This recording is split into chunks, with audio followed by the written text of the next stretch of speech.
bonsoir. Alors comment on se sent? Oui, je sais.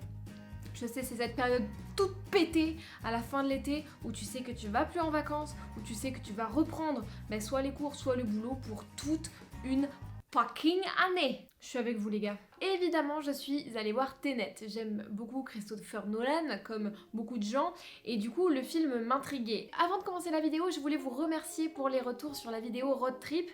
Vous avez l'air d'avoir apprécié. Je sais pas si c'est les mêmes gens qui ont regardé les films et la vidéo. Je suis très contente que ça vous ait plu. Je ferai de temps en temps, occasionnellement, des vidéos hors série comme ça qui ne seront pas sur les thèmes de films. Et comme ça vous a plu, je pense sortir à un moment donné dans les prochaines semaines une vidéo sur les anecdotes de voyage.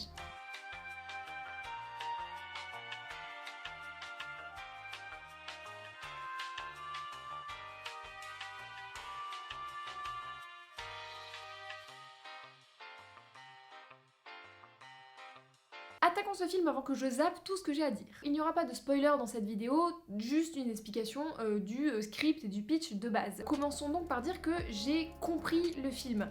Beaucoup de gens ont dit que plusieurs visionnages étaient nécessaires, que c'était hyper compliqué et tout. Non. C'est pas hyper compliqué, surtout pour ceux qui ont, je sais pas si c'est votre cas, mais maté les 3 saisons de Dark, tout ce qui est au fait des voyages, boucles temporelles, des machins, des trucs et tout, vous devriez comprendre sans grand souci. Mais par contre, il se donne une image de film très compliqué, on verra ça après. C'est l'histoire de ce mec qui fait une mission qui tourne plutôt mal. Il en sort vivant et est embauché par une agence, on sait pas vraiment si c'est la CIA ou autre chose, on nous dit pas vraiment. Il est embauché par cette agence pour retrouver certains objets avant que les grands méchants ne les retrouvent pour éviter une guerre temporelle.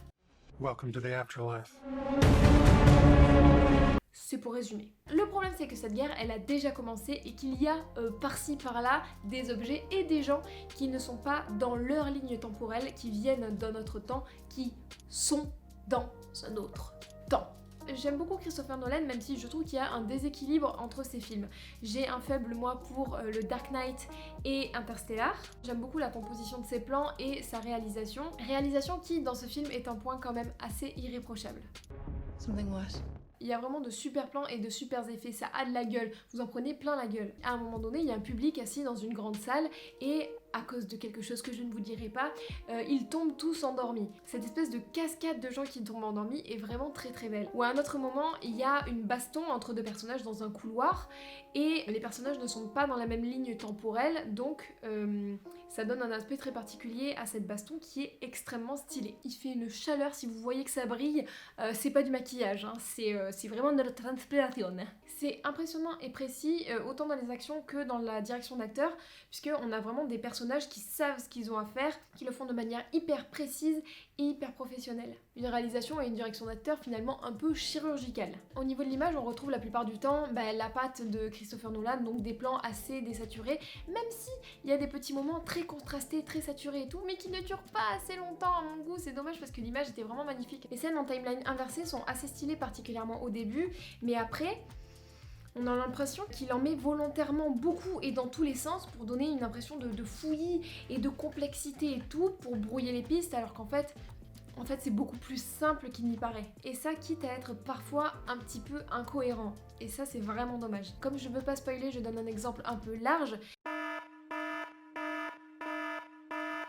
Il n'arrête pas de répéter dans le film qu'il ne s'agit pas de boucle temporelle, que ce qui est arrivé, ce qui est fait, c'est même une des répliques que sort très souvent un des personnages, sauf que, dans les faits, ça ressemble quand même vachement à une boucle temporelle. Il y a particulièrement à la fin, il se passe des choses où on se dit « Ouais, mais si tu fonctionnes comme ça, c'est que c'est pas ce qui est fait, c'est que c'est une boucle temporelle. » Donc voilà, entre la théorie et la pratique de ce qui se passe dans le scénario, ça se répond pas. La fin que j'ai trouvée anormalement peu impactante, et ça à cause du plus gros défaut de film qui est l'écriture.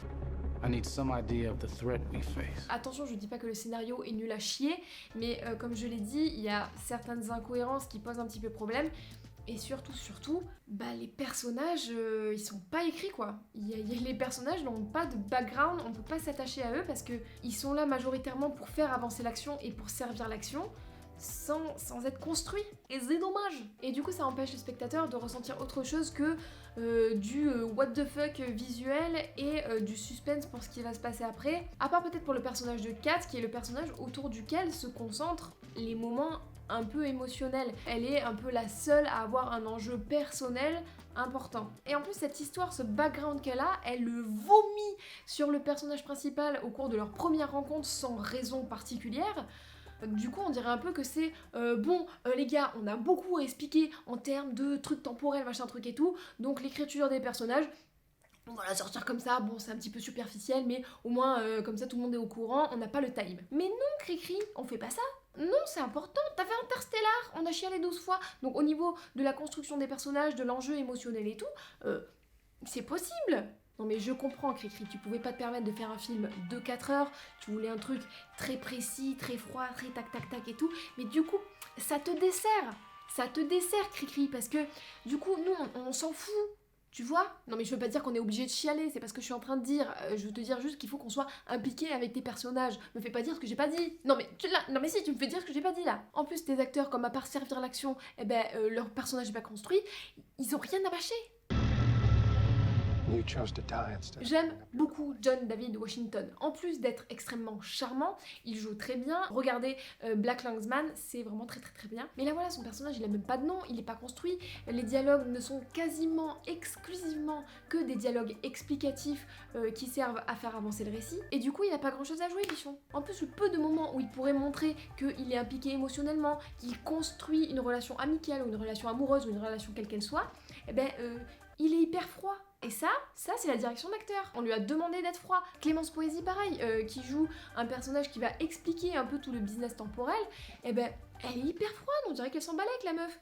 Et donc c'est pour ça que ça me fait dire que c'est la direction d'acteur qui a demandé un jeu très aseptisé. J'ai beaucoup aimé le jeu de Kenneth Branagh, j'adore cet acteur, et lui pour le coup il a un peu plus à mâcher vu la nature de son personnage, il peut faire entrer un petit peu d'émotion, ça marche très très bien, on y croit, ce personnage est...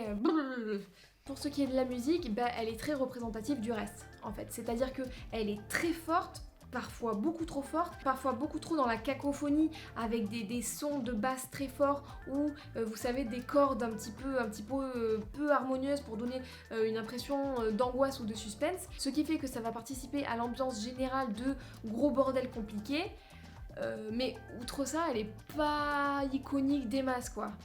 C'est pas Hans Zimmer, c'est pas Hans Zimmer. En conclusion, c'est un film pas si compliqué que ça doit pas vous faire peur. Plusieurs visionnages sont nécessaires si vous voulez comprendre vraiment les détails et tout, mais moi j'ai un peu peur qu'en allant revoir le film, on voit que ça couille à plein de moments en fait. Moi j'ai vu certaines incohérences, j'en ai peut-être loupé d'autres, et j'ai peur que si on rentre vraiment dans les détails, si on comprend un petit peu plus ce qui se passe, on s'aperçoive que tiens, ça te tient pas la route, ça non plus, ça, voilà. Les plans sont très beaux, là, il y a vraiment rien à dire, c'est bien réalisé, c'est bien dirigé en termes d'action, de direction d'acteur, mais c'est-à-dire que quand t'as pas grand-chose à mâcher, surtout quand on te demande d'avoir un jeu très froid. Du coup, pour continuer sur ma métaphore thermique, j'ai peur que ça refroidisse un petit peu le grand public, parce qu'on est habitué à des films de Christopher Nolan qui, même si c'est un peu what the fuck dans le récit, ça tient la route, on est impliqué émotionnellement, c'est beau visuellement, et ça met un peu tout le monde d'accord.